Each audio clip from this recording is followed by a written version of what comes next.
Assalamu alaikum wa rahmatullahi ta'ala wa barakatu. Jama'a muna muku fatan alkhairi da fatan kuna lafiya. Alhamdulillahi yau mun kawo muku jalabi wanda yake mai girman gaske, wanda in dai ka daure ka yi to insha Allahu za ka ga yadda za ka samu buɗi da fatahi a cikin harkokinka gaba ɗaya insha Allahu. Wannan jalabi ana samun kuɗi kamar 500 ko 1000. Za a rubuta wannan hatimi a jiki. Idan an rubuta shi za a naɗe ya zama kamar laya, sai a ɗora shi a kan carbi.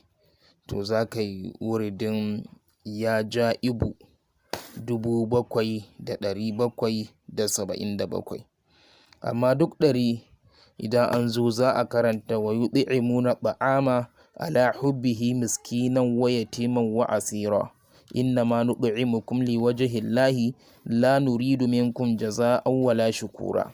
Ita za a karanta kafa ɗaya duk 100. Idan an yi ya ja'ibu 100 za a karanta wannan aya sau ɗaya. Haka ake yi har ai 7777. Sannan lokacin da za a yi wannan wuridi ana so a shafa turaren duhunul ijaba da kuma bakadisu, su ake shafa.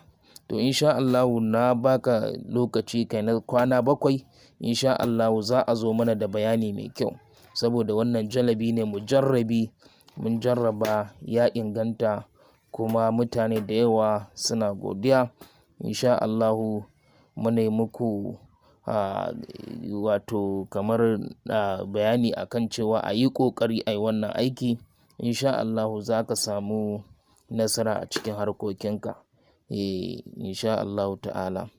Kuma muna godiya da zaɓen wannan channel tamu da kuke yi, kuke wato kallon dukkanin abubuwan da muka ɗora. To insha Allahu wannan zai ƙara mana ƙarfin gwiwa, za mu riƙa fito muku da sirrika mujarrabai insha Allahu ta'ala. Da fatan Allah ya ba mu dacewa. Alhamdulillah, masha Allah, muna godiya.